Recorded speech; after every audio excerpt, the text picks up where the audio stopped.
What's up, y'all? Brandon with BC Talks here, and today I am starting a new series on the channel where I am going to be going over some tips and tricks, basically a comic book 101 series, comic book collecting 101 series, where I go over tips and tricks that I've developed over my several years of collecting comics. If you've been following the channel for a while, you know I go all sorts of places, and I have a pretty wide breadth of experience of collecting in different areas. You know, I go to local and national conventions. I go to all sorts of antique malls in my local area and all over the U.S. I go to different, shows, and also even like last month, I did a video where I picked up comics, at Ollie's or Five Below or thrift stores or other places where you wouldn't expect there to be comic books. So I have a pretty wide breadth of experience of collecting comic books in all sorts of different places. So I thought that I'd give some of my tips and tricks that I use to get the best value when I'm out collecting.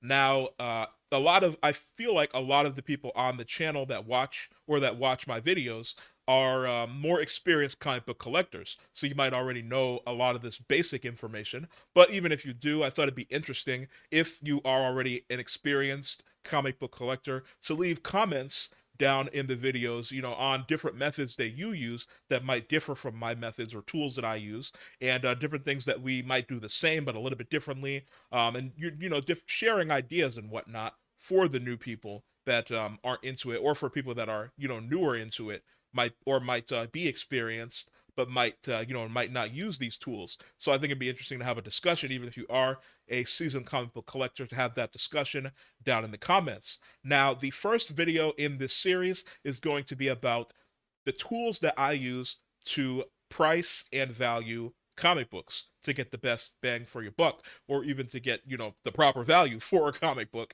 Now, the comic book collecting community as a whole, I think, is one of the more wholesome, hobby communities. But even within the comic book collecting community, there are scammers and flippers and people trying to, swindle people, if you will. We had that big CGC scandal a few months ago where that guy was cracking the slabs and replacing the books. And these were for books that were worth up in the millions and hundreds of thousands of dollars. So that was a big thing that happened. And, just even like on Whatnot, for example, a lot of people believe that there's a lot of scammers and flippers on Whatnot, which there are, but I think that Whatnot is also a really great place to find books for great value if you know how to use it. You know how to work it. Now, I think actually that's going to be another one of the videos in this series, if not the next one, the one after that. I think about how to not get scammed or swindled on Whatnot, and also eBay as well. When you're buying books online and you can't see the book in person and feel it and hold it and look at it, it's definitely leaves the opportunity for you to get swindled or scammed. So I think I'm going to make a video on how to get the best value out of online platforms like Whatnot and eBay. I think that's going to be probably the next video or the video after that. Even beyond scammers and swindlers, there are just some people that are ignorant of how to price and value comic books. So they might sell comic books for way more than what they're actually worth. Like, for example, you see this a lot at antique malls. I go to a lot of antique malls, and you might go to an antique mall and see a book that's priced for hundreds of dollars more than it should be. And you're like, what's going on here? Well, that person, the vendor from the antique mall, might not be trying to scam people. Maybe they just this happens a lot with people where they had an older family member that passed away, and they left a comic book collection. So this person has all these comic books, they don't know what to do with them, so they open up a booth at an antique mall and sell the books. And they might be ignorant of how to price or value comic books correctly, so they go online and they go to search up a book, and then they see the best value for that book and just price the book as that. But it turns out that's the value of a 9.8 slab, and they're pricing a raw book as a 9.8 slab. For the price of a 9.8 slab. So they might just not know the difference. So it's not always people that are scamming and swindling people. It might just be people that don't know. So I think that these tools that I use for pricing and finding the value of books are really helpful for both buyers and sellers as well. If you come upon a comic book collection and you don't know how to price them, these tools can help you to price them correctly. Now, for determining the value of comic books, personally, I use a combination of several different websites and apps, and I recommend doing the same. Don't just use one or two different apps to find the value for books. I like to use a combination of different sources, so I'm going to go through each one of those today. Now, the resources that I use, they all have a basic free version, but there are also subscription tiers and services for each resource as well. And some of them are worth it. Others are not really worth it. I'll let y'all know which ones I subscribe to personally, and then which ones I recommend you don't really need to subscribe to, because the free version works just fine. So the first resource that I use, and the most important one that you should use as a comic book collector, whether you're new or you're experienced, is of course Key Collector Comics. Now, this is the website, keycollectorcomics.com.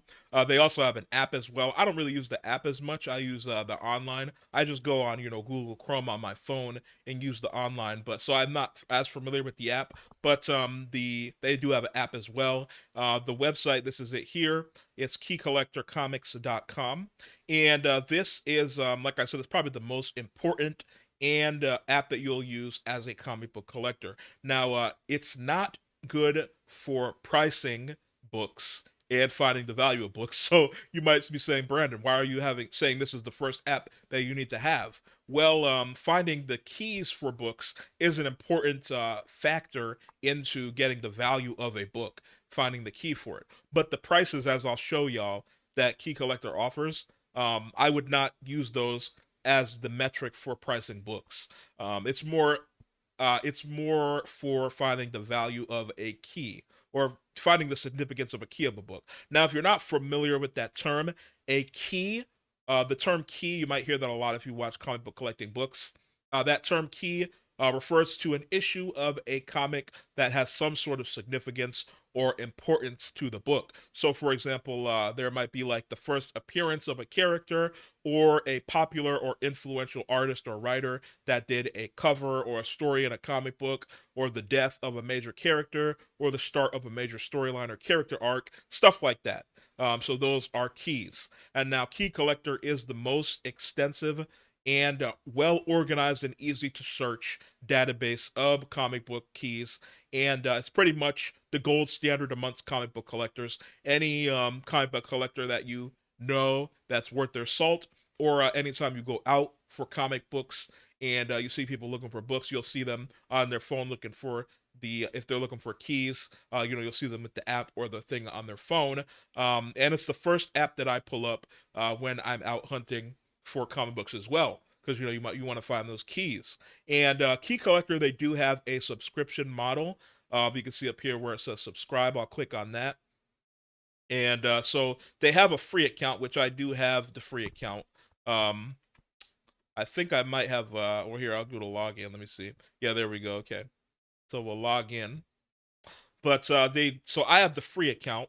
They do have a subscription model, which I'll click on, and you can see, so it's $20 a year, or $1.99 a month subscription. Now, personally, I don't use the subscription model for Key Collector. I just use the free account, which you just put in your email and your name and whatnot, and you can do a free account on there. I just have the free account.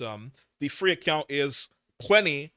The information you get on the free account is plenty. Like I said, I only use it for collecting keys. The subscription account, I think you can put in your books that you have on there. So if you buy a book, if you get a book, you can put it in there to catalog your books. I use a combination of different Google Docs and Sheets to keep track of my collection. I don't use any apps or anything. I've tried in the past, but I just like the freedom that Google Docs and Sheets give you to have more. I'm really specific with my collections, so I like to have that freedom of just typing it in. So I don't use an app or subscription service to keep track of my collection. But you can do that on Key Collector. That's one of the things offered in their subscription model, and also in their subscription model, they offer more of these.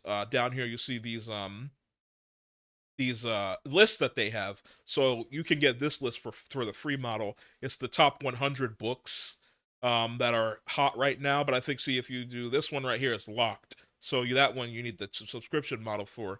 It's the trending 20 So see, it takes you to there to subscribe. But like I said, the information they give you for free on Key Collector is plenty. You don't need the subscription model for Key Collector. Now, Key Collector, on Key Collector, you can search for books by the series, the issue, the character, the category, if it's a variant cover, the artist, the writer, or the publisher. So they have an extensive and really great search engine. And I'll bring out a book. I have some books here to use for different examples on here.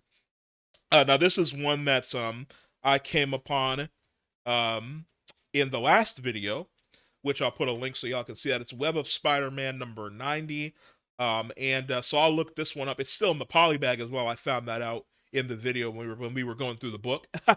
It has a well, I'll show y'all in the Key Collector section. But again, this is Web of Spider-Man number 90. So maybe you're at an antique mall, you're going through a box, and you come upon this book, and you say, "Oh, that book looks cool. Let me look that up." The first thing you want to do is look it up on Key Collector. So I'll go here to the search, and you can search by the series or the issue. So you might not know what the series is. Obviously, it's Web of Spider-Man. But if you're new, you might not know that. So you can just go to the issue and type in Web of Spider-Man. They used to have it where it would populate it automatically. So now you have to type the whole entire thing, which is Web of Spider-Man 90. But before they would have it where it would populate automatically. So as you're typing, it would go Web of, and it would pop up Web of Spider-Man, which I thought made it a lot quicker. But now you have to type in the whole thing. So type in Web of Spider-Man 90 and hit enter, and then it comes up. You can say, "Oh look, this book is a key." You can see it's the anniversary issue celebrating 30 years of Spider-Man, and it has an interior gatefold poster of Spider-Man 2099, which was published 1 month before the August preview of The Amazing Spider-Man 365. And sometimes Key Collector, it'll put little pictures in here as well. So if you click on it, if you see that little icon down there in the corner with a picture, that means it has a picture. You can click on it, and if you go to there, it'll show you the poster. So this is what the poster looks like on the inside. Just in case you don't want to open the book up and make sure the poster's in there, they have the poster there. This one is that I have is in the poly bag, so I can't open it up. But obviously, if it's still in the poly bag, it wasn't open, so the poster's still in there. Also, they will have these where you can view the details and view the variants. So if you click on view the variants, you can see the different variants of this book. So there are different variants of the book. That's important. So where if you might see this book, but it's a similar looking, different but similar. So like you see down here, this one with the gold is the second printing, and it's identified by a gold tinted hologram instead of the first printing's blue tint. So I don't really think this is blue. This is more of like silver to me. I don't know why they say blue tint. It's definitely like silver. But yeah, so you see this is the first printing because it has that. But if you were out looking for books and you saw this and it's gold, you might look that up and say, "Oh, why is it gold?" Well, Key Collector will tell you the gold is the second printing. So that's really useful. And then if we go back, if you click on there, it'll open it up and it'll tell you all the information of who was on the book. So it'll tell you the writer. Right here it tells you the penciler, the inker, the cover artist, the letterer, the colorers, and the pencilists, and when the book was published as well. And it'll give you a little synopsis of the book as well. Not all the books have this synopsis and this detailed information. The more popular the book is, the more information it'll have, obviously. But this is useful information for, like, if you go to a convention, per se. Like, I went to the convention and I got some books signed. I actually have one of them over here. I got this one, which is Avengers 227. I got it signed by Brett Breeding, which you can see. He signed the leg there of Captain Marvel. This is oddly Monica Rambeau's Captain Marvel. She was the first Captain Marvel. I made a short about that. Well, the first Captain Marvel after the original Captain Marvel died. Carol Danvers didn't become Captain Marvel until like a couple years before the movie came out. But that book, when I was going through my collection, I was like, do I have any books that were signed by the artist that's at the convention? So you can search by the artist. So, like, for example, well, not John Romita Sr., he passed away, but if there was, I think Rick Leonardi's still around, right? Or anybody, like Brett Breeding, if, like I said, right here, if I have this book in my collection, I can search in Key Collector. I'll go over here, back to the original. You can search by artist, and like I said, Brett Breeding was at the convention, so if I search Brett Breeding, I can see all of the keys that he's worked on. And so if we go down here to Avengers, see right there, Avengers 227. If I click on it, you can see he was the artist. He did the cover. It doesn't say cover artist here. It just says artist, but he did the cover. If you click on it, you can see in the corner there. Or if you look on the book, right there by the UPC code, you can see, I don't know if you can see it, I have it in a little corner there, but you can see he did the cover for the book. So it's Key Collector is very helpful. You can search by artist or the book or anything. And they also, like I said, offer different lists for the different keys that are hot that week. That information, you can use it if you want, but and see right here they have the CGC market report. That's more for if you're like really deep into it and you're trying to, flip books for the best price on the market at the most opportune times. If you're just into basic collecting, that information is not really needed, which is why I say you don't really need to subscribe to Key Collector. The free information, which is basically everything in the search here, you get for free, is more than enough. But like I said, the only negative I have about Key Collector is the pricing. So we'll go back to Web of Spider-Man 90. Spider-Man. Oh, it's got to respect the hyphen. Well, Spider-Man 90, you see it has the prices here. So it says low $1, mid $2, and the high is $10. I would say that's generally right, but the high of this is, I would say, $10, but it's really not the best thing to use to get the best information for prices. A lot of the times these would be way off. So that, like, I did get this for $1 on eBay. It was an auction though, so it started at $1 and nobody bid on it, so I got it for $1. But the for the most part, you don't want to use Key Collector for pricing. It's more for extra information and things of that nature. Now, the second resource that I use, and probably the best resource, the number one resource you should use for pricing comic books, is eBay. eBay Sold specifically. Now, if you're not familiar with eBay Sold, it is the sold. You can search stuff by sold. So I will show y'all. For instance, we'll keep using the Web of Spider-Man 90 as an example here. So if I was at an antique mall and I saw Web of Spider-Man 90 and I wanted to get the basic price of what this goes for, I will click in Web of Spider-Man, and actually, I searched it before, so you have it there. But we'll just search Web of Spider-Man number 90, and you go down, scroll down to the bottom,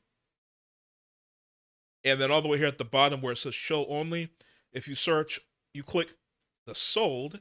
So it'll do, now you see it checked off sold and completed items. So these are all the items that have sold with the criteria that you typed in. So you can see here, that one got crossed out. So that must have got canceled, that sale. But you can search here, see there was a slab that sold. And then not a lot of Web of Spider-Man 90 selling, huh? But yeah, here's the off. There's 189, 26, and 90. That's a good deal. They got all three of them for $6.94. But here's a raw one. See, this one sold for $8.99. And then this one sold for $5.99. That was on June 10th. Another one on June 10th sold for $9.88. This one sold for $4.49. So you can kind of go through and see the average price, kind of get like an idea of what the book sells for. This one sold for $3.34. That's a slab that sold for $32. So you can kind of get the basic price of what the book sells for. And I also have a slab over here that we'll use as an example. So I'll search for that one too. I think I searched for this one before, so it's probably going to pop up. This one is one that I showed on the channel before, and it's one that I actually bought off eBay. This is a really affordable slab. It's a cool moment in comics, and it's an affordable slab that you can get, which you'll see when I do the eBay search by eBay Sold. This is Batman number 497 in a 9/8. This is when Bane broke Batman's back. I'll move it back here so you can kind of... It's hard to see because the screen's so bright and the lights. But yeah, so this is when Bane broke Batman's back. I'll search that one as well. Batman 497. It'll probably come up because I've searched it before. Yeah, Batman 497. So let's say you go to a comic book shop in a new town and you see they have the slab for a 9/8. You want to say, well, what is that slab really worth so I get the best value for it. Maybe you can talk them down a little bit if they have it priced too high, or you can get a good deal. So you search Batman 497 CGC 9.8, and you'll see the prices will come up. So you see this one here sold on the 6th for $60, $59.55. This one sold for $89.95. This one sold for $59.95. This one sold for $89. So it kind of varies the price, right? Depending on what times the eBay, it sold on eBay. But you can kind of, if you scroll through, you can see generally it goes between $60 to a maximum of maybe $90. Um, so if you are out and you see the book for way more than that, like you see somebody trying to sell the 9.8 of the first time Batman broke Bane's back, or Bane broke Batman's back. I always say that.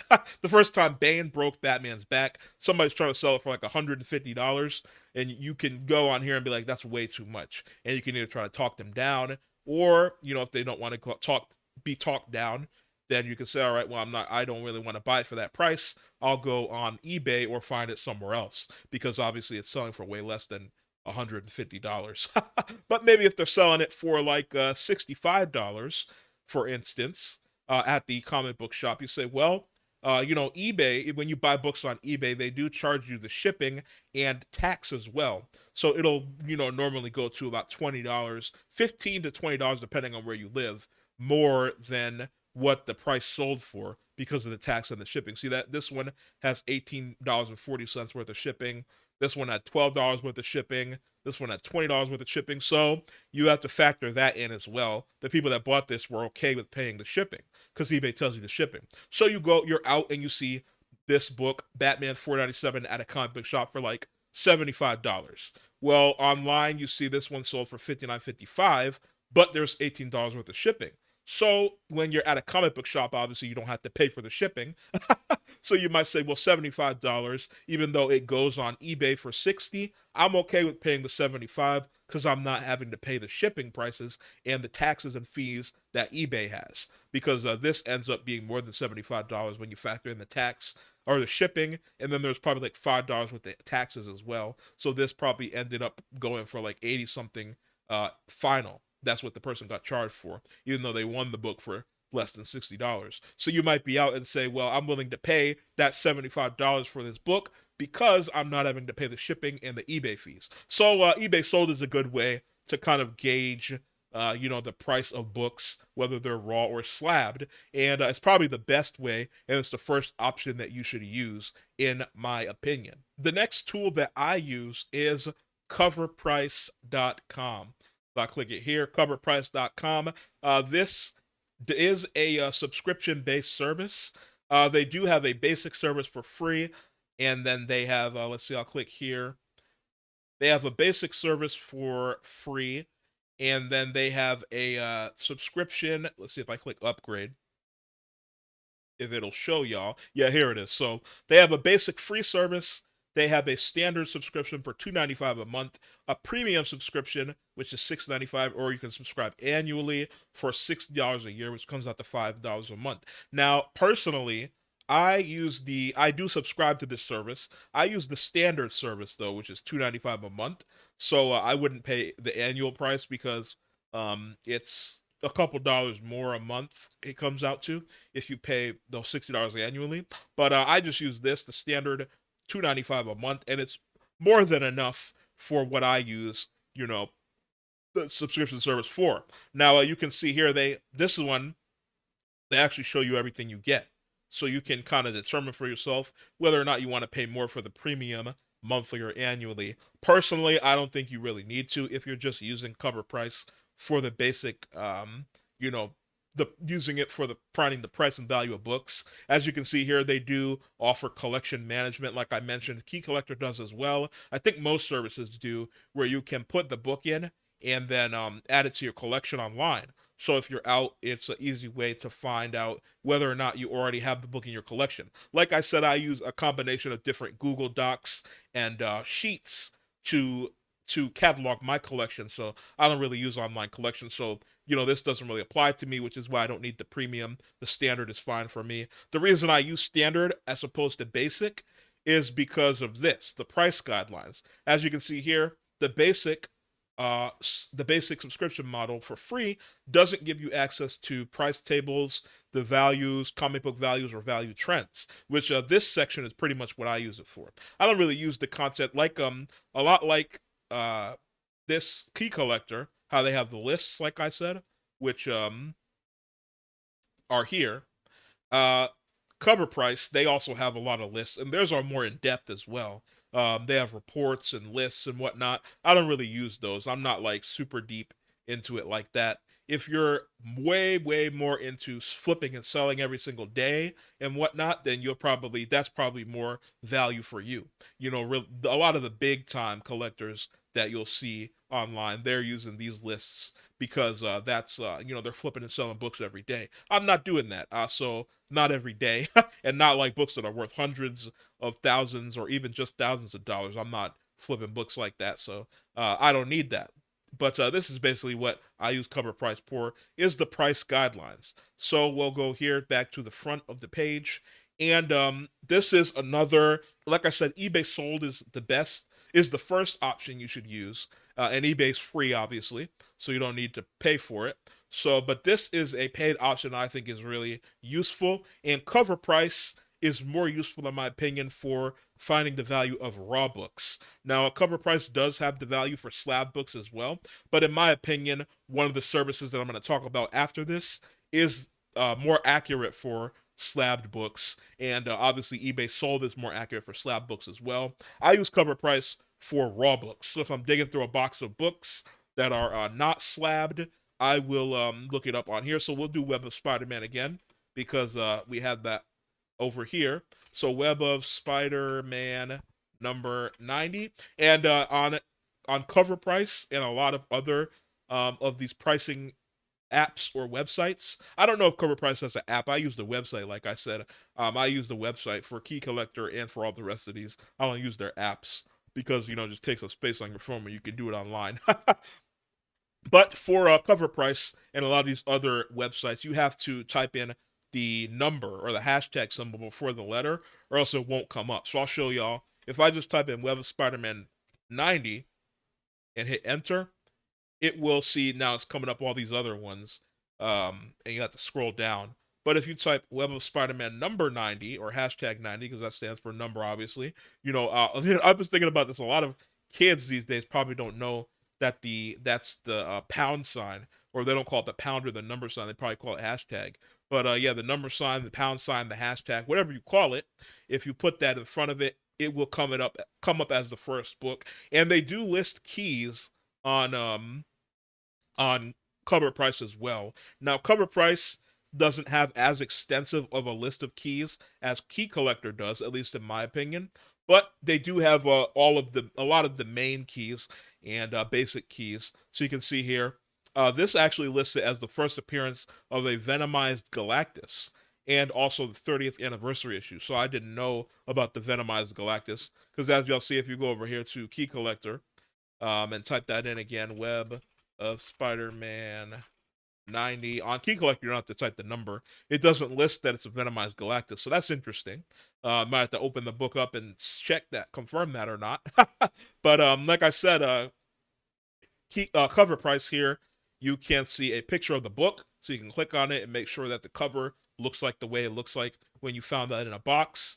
And then you can see the last recorded sale value. This was June 10th. It sold for $6. You can see how it's trending here. And you see they have the most common value for a slab and a raw.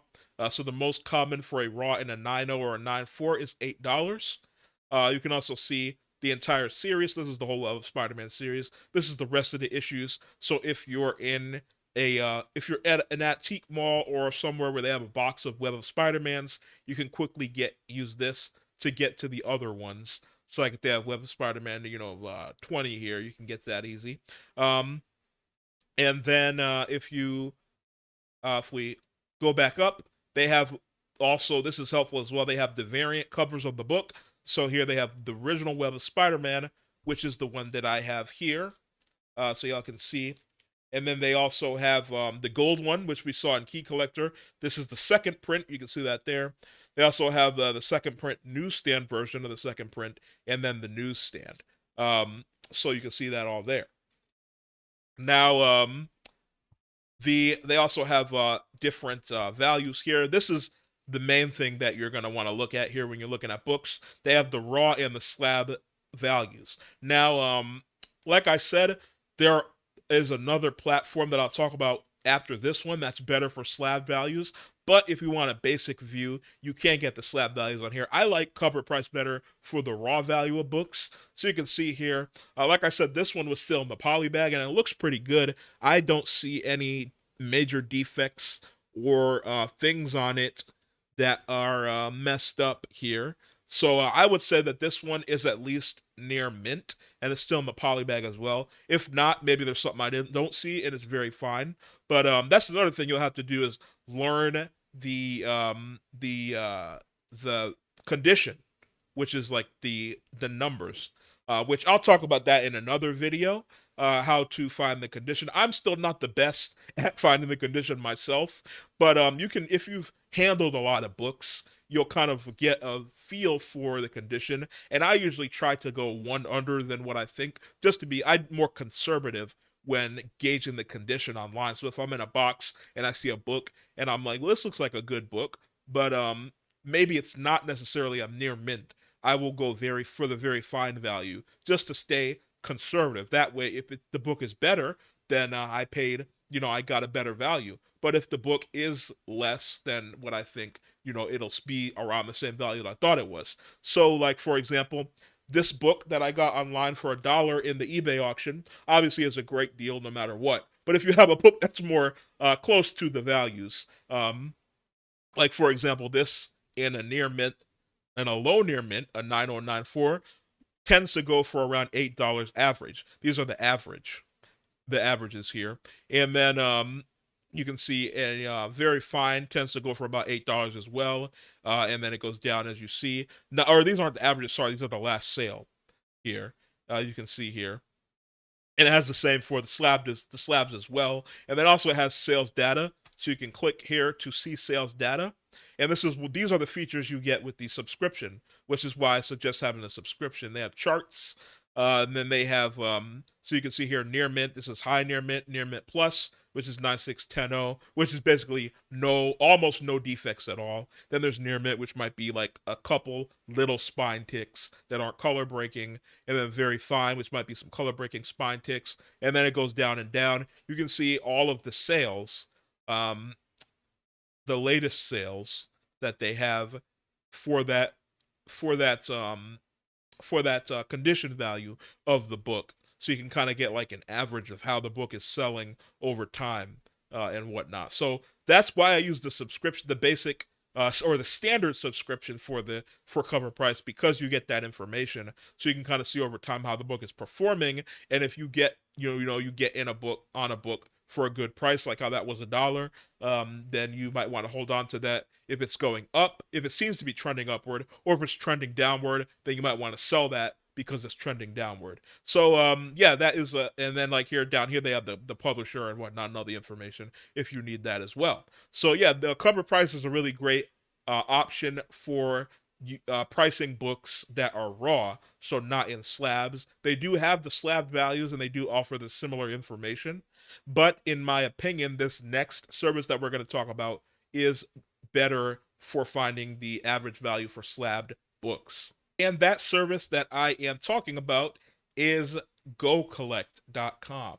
Now, I believe they have an app as well, but like I said, I don't use the apps. I just use the websites on my phone when I'm out. But GoCollect.com is what I use for determining the value of slabs, or CGC and CBCS as well. They have the information for slabbed books, so books that are books that are graded.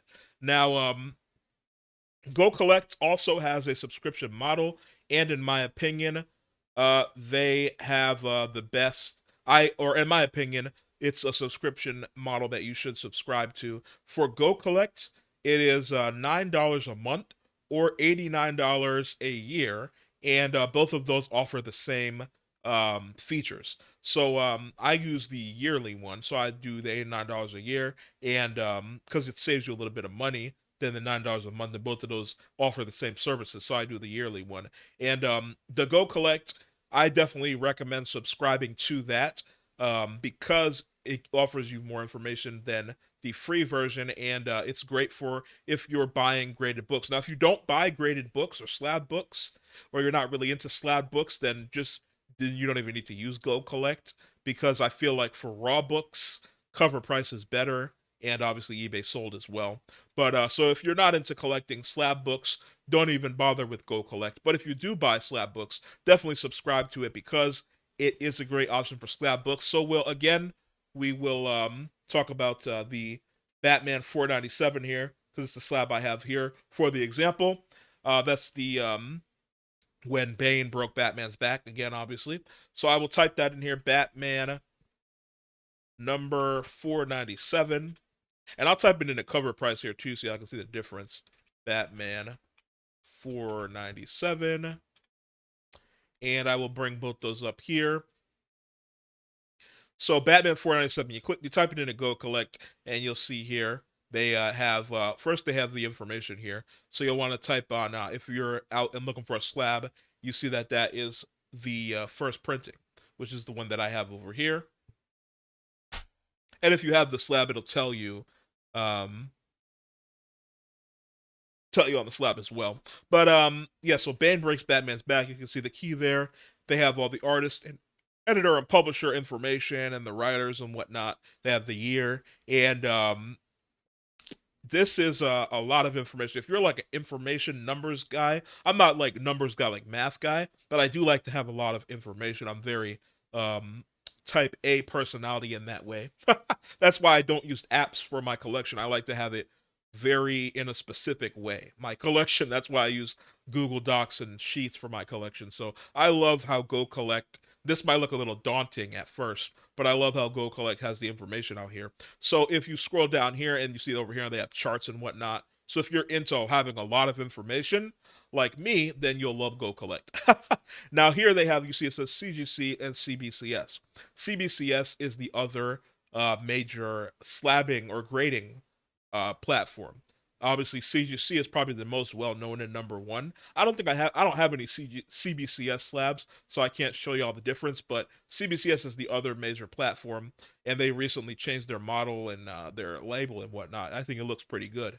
But this is CGC. We'll go to CGC here because I have the CGC slab of it, and you can see that you can get the Universal, which is the blue label. You can get the information for the Signature Series, which is the yellow label. You can get the information for Restored, which is the purple one, if I'm not mistaken. And then they have the Qualified and Conserved and all that. But oh, yeah, actually, they have the color here, so you can see. So yeah, see, purple's Restored, yellow Signature. I never noticed that they have it in the color as well. That's also very helpful information. Because if you don't know, CGC labels are different based on what it is. So this is the universal. Nothing's been done to this book. If the book was signed, then it would be a yellow label at the top here. If the book was restored, so like it was an older book and somebody put it back together, like replaced the staples or something, or they had tape on it or whatnot, then it would be purple label and things like that. So this is a 9.8, obviously. So you can go here, and this uses eBay sold information. So it uses eBay information. You can see that here on the side. It basically aggregates all the information from eBay. So so we use eBay sold here. If you don't want to scroll through all of these and you want to get all the information in one place, GoCollect is a good source to use because it has all the information and it kind of aggregates it for you. So if you click on the 9.8 of here, it even has the census information here, which we'll talk about that later. If you click on that here, you can get over here they have the year average. So for the year, the average sold on eBay has been $68. Over the past 90 days, it's been 67, and over the past month, it's been 64. It goes for a low of 32 with a high of 50, or a low of 32, and then you can see the highs here that it's sold for the highest. They have the charts here if you want that, and then you can go down here and see the actual eBay sales. So you see this one was the 75 that's crossed out, which if you look up here, that's right here. So you can kind of cross-reference it as well. And they have all the past few eBay sold, and you can click through here to see them. So it's basically what GoCollect does is aggregates eBay sold.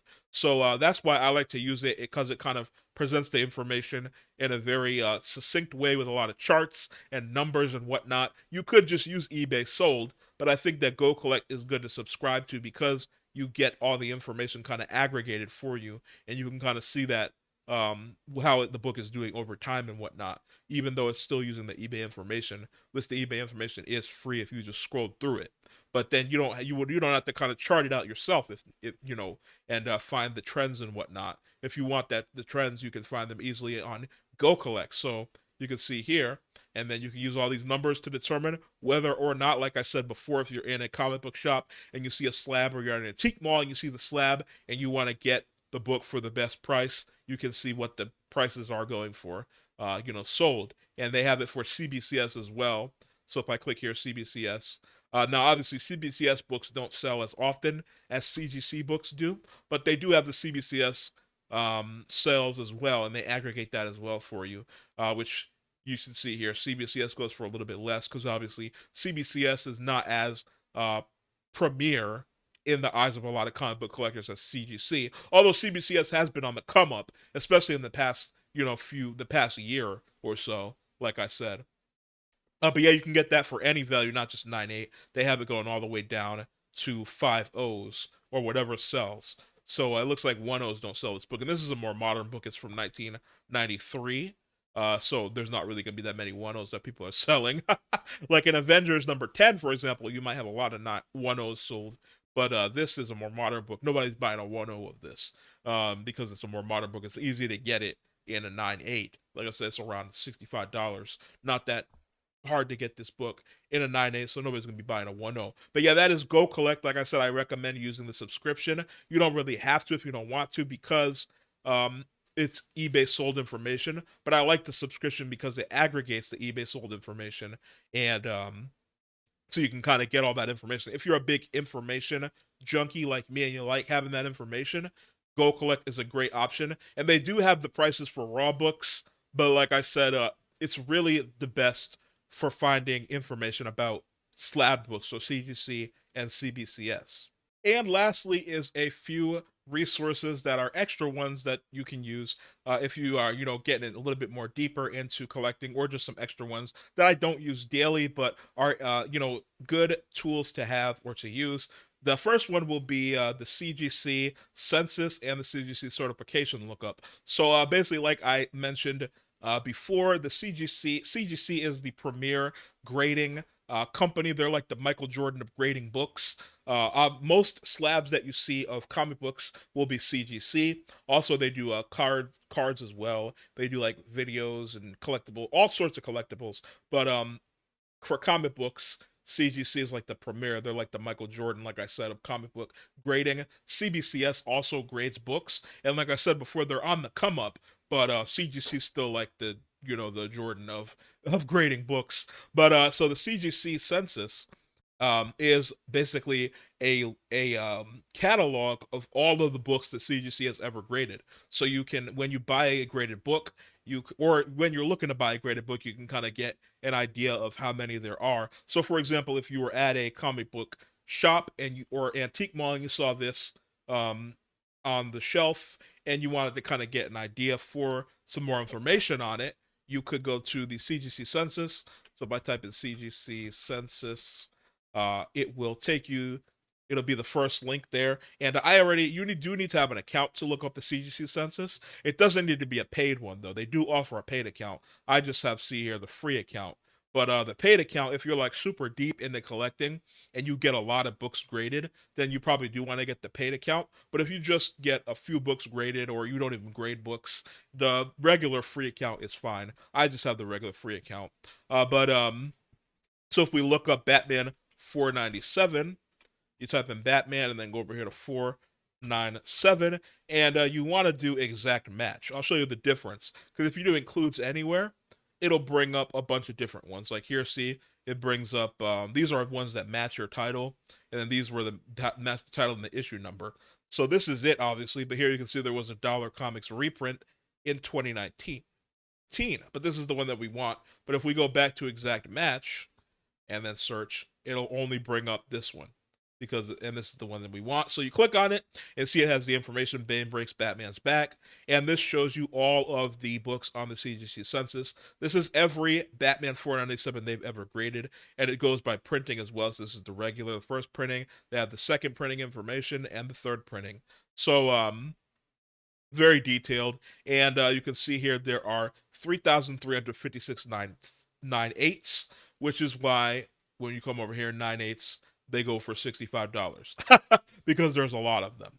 So books that are more rare are gonna be worth more. So see, there's only two 10-Os, and then older books. There's not really that many 10-Os of many books, but older books. The older the book, obviously, the less of 9/8 they're going to be because it's harder to keep it in good condition. And as you can see here, there's no book, no Batman 497 that's lower than a 5, which is why when we came over here, there's no 5 because there's no one on the census. There's none have been graded that's lower than that. And obviously, nobody's going to grade a book that's lower than that because it's a newer book. It's a more modern book. It's from 1993. So, and there's thousands of them out there that are 9/8. So nobody's going to buy a book that's less than a 5. Nobody's even gonna buy really an 8 or something of this because you can get these for so cheap. As you can see here on GoCollect, 8 5s go for $35 average. So nobody's gonna buy one that's lower quality than that, where you can get that for like the price of a meal for 2 people at McDonald's. So yeah, then they have it split by universal qualified if it's signed, the signature series, or if it's restored. So yeah, that's the CGC census. And then I can show you all an older book. This one's not graded, but it's one that I picked up a while back on eBay. It's Avengers number 62. It's the first appearance of M'Baku, also the first appearance of Wakabi. And so this is one of the oldest books I have in my collection. So it's from 1969 if I'm not mistaken. So we'll go through this and I'll show y'all. It's not graded though, just the raw copy. But I will show y'all on the census the difference between a more modern book and an older book. So if we go back to the search and we do Avengers, and then it was 62, and see if we do. I'll show you the difference. So if you do includes, it's gonna bring up see all these. But if we do exact match, it still brings up a little bit, but it's the 1969 one. And if you ever don't know and want to make sure, obviously you can go to Key Collector and type in Avengers 62. And then you can click it there. You can see it there. This is the first appearance of M'Baku and Wakabi. So, and it's March 1969. So when you come over to the census, to hit the one that's 1969, which is right there, March, which is 3/69. So we'll click that one, and then see, as you can see here, there's only 4 9.8s because the book is from 1969. So it's very hard to find a perfect, like a near mint plus copy of this book, because 9/8 is pretty much perfect. Technically 10 is perfect, but 9/8 is pretty much perfect. 9/8 is what you're gonna see for the highest most of the time. There's not very many 10s of any book, much less a book from 1969. But you see their first appearance of the man ape M'Baku. It's also a Black Knight appearance. I didn't know that. It doesn't list that on Key Collector that there's a Black Knight appearance. But this one, see here, there's only 4 9.8s. So, for example, if you were out at an antique mall and you saw this slabbed in a 9/8, or even if you didn't see it slabbed, if you're at an antique mall and you see this book in the display and you look at it and you say, "Wow, this looks really good," it might be a 9/8. Mine is not a 9/8. Mine is probably like very fine. It's probably like an 8.0 or maybe a 7.5. And then but if you see one and you say, "Wow, this looks perfect," it doesn't look like there's any ticks or folds or anything, and you say that could be a 9/8. You could buy it, and then if you wanted to get it graded, you send it in, and if it comes back a 9/8, they would update the census that now there's 5 of these instead of only 4. So you would be one of 5 people in the entire world that has a Avenger 62 and a 9/8. So basically, the CGC census is for more experienced collectors that kind of want to be competitive with their collecting. I know, like, for example, if you watch me, you probably watch Mint Hunter Comics. He is going for the best grades of a Green Lantern collection. So he's going for 9/8 of Green Lantern, or the best grades you can get for a Green Lantern collection. So he would want to get 9/8 or 9/8, or in the 9/8 range of all his Green Lantern collection. So if you're an Avengers collector and you saw that, you would probably want to be one of 5 people in the world that has Avengers 62 in a 9/8. Now another thing that the CGC census, so that's for the CGC census, sorry. And actually, I have a book. It's funny. I've talked about this in a video way, way, way, way back, like last year sometime. I got the book in a dollar bin, a few of them from a series. And this particular issue in the series, there's no books of that issue on the census. So I thought it would be funny to do kind of as a meme to send that book in to CGC to have the only book of that entire, to be the only person in the world that has that book on the census. But it's not a book from a very well-known series, so it wouldn't be very worth that much, even if I was the only person that had it graded. So I probably won't do that, but it'd be funny to do that as a meme. But the next one is the CGC verification lookup. So I'll just type in here CGC lookup, and if you do that, so you can verify CGC certification. So basically, if we click on that, every CGC, and then here, see, they do cards and video games and whatnot. Click on Comic Book Magazine. Every CGC slab that they grade, up at the very top, has a number and a barcode. So you can, if you type in the number that's on top of that barcode, so like, for example, if you see this on eBay and you want to buy it, and you want to make sure that's the actual book and you're not getting robbed, or swindled or scammed, this is a good way to make sure it's an actual book. So we'll type it in here: 434373200. That's not 003. So if we type that number in on this slab that I have, it will pull up all the information for this book if it's in the CGC census. So that's how you can tell to make sure this is not some label that somebody made that's a fake, or you can just get the information on that book. So see, you can see here when it was graded. It was graded on October 27th of 2023. It's a 9/8 white pages. And then they have the information. That's issue 497. They have the basic key there that's listed on the book. Bane breaks Batman's back. And there's no grader notes because it's a 9.8, so there wouldn't be grader notes for a 9.8 white pages. But they also, although I tried to look one up earlier, and I couldn't find one of any of my slabs, and I typed in a couple slabs from eBay as well to look them up. They used to list HQ scans of the book down here, but I guess, I don't know if maybe they don't do it anymore, or they took a lot of them down, but I couldn't find none of my books, which a lot of them were graded in 2023 or 2024, and then I went on eBay and typed in some of these as well. I couldn't find on here any books with the certification that have the scans. So I guess I can't show y'all, but some of the times the books will have HQ scans down here at the bottom of the book. So basically it'll be pictures of the front and the back of the book as well for your information. So that's the CGC certification lookup. So if you're ever out looking for a slab, or you're on eBay looking to buy a slab, and you're going through here and you see a slab, these are the sold, obviously. But if you type uncheck the sold, so we'll uncheck the sold here. And you're just looking at regular, books that are offered. So you see this one for $98, which we've seen before. That's kind of a high price for that, so you probably don't want to get that one. But like 65, 0 bids, or 75 is not that bad. This one's 58 for buying us. That's not a terrible price. So you click on it and you want to make sure it's that book. You can type the information from the slab, the number, up into CGC here, and you can make sure that's the actual book. So that's another good one to use. Another site that you can use is GPAnalysis. I've had the subscription for this before. I don't have it anymore. It's another site kind of like GoCollect or Covrprice. I used to have this, and then I switched over to Covrprice because I like the way Covrprice presents their information a little bit more. But they do have you can subscribe to it.